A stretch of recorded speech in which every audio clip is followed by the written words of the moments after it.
Halo teman-teman, perkenalkan nama saya Anggrini Marestini Rambutamar, NIM 2220.041. Pada kesempatan kali ini saya akan menjelaskan penjelasan singkat mengenai karakteristik sosial dan ekonomi lokal dalam masyarakat Sumba. Apa itu aspek sosial dan ekonomi? Aspek sosial merupakan hal-hal yang merujuk pada masyarakat, yang di dalamnya ada interaksi sosial, relasi sosial, tradisi, norma, dan nilai dalam masyarakat. Sedangkan ekonomi atau penghidupan artinya cara masyarakat untuk memenuhi kebutuhan hidup mereka dengan menggunakan sumber daya yang tersedia melalui produksi, konsumsi, dan distribusi. Dalam buku Ekonomi UMA yang ditulis oleh J. Greenfeld, interaksi sosial ekonomi dilakukan dalam bentuk pertukaran yang dibedakan menjadi 3 jenis, yaitu yang pertama resiprositas, yang kedua barter, dan yang ketiga menjual. Bentuk pertukaran yang pertama resiprositas, yaitu cara pertukaran barang dan jasa yang bertujuan menimbulkan kewajiban untuk membalas pemberian tersebut sehingga terjadi suatu hubungan timbal balik di dalam masyarakat.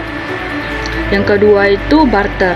Barter adalah cara pertukaran barang dan jasa tanpa menggunakan uang dan tidak bertujuan untuk menciptakan timbal balik. Yang ketiga itu menjual, yaitu transaksi barang dan jasa dengan tujuan menggunakan dan atau mendapatkan uang. Nah, di Sumba terdapat 3 sistem hukum yang dikenal oleh masyarakat, yaitu yang pertama hukum adat. Nah, apabila ada suatu persengketaan akan diselesaikan menurut hukum adat, maka secara adat akan merujuk kepada apa yang diajarkan oleh leluhur mereka. Nah, yang kedua hukum gereja. Apabila yang diutamakan hukum agama atas nama disiplin gereja sehingga majelis jemaat yang berwenang memutuskannya.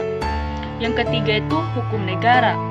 Nah, apabila persengketaan tersebut tidak dapat diselesaikan secara memuaskan, yaitu dengan hukum adat maupun hukum gereja, maka melalui hukum negara merupakan jalan keluar terakhir untuk menyelesaikan persengketaan tersebut.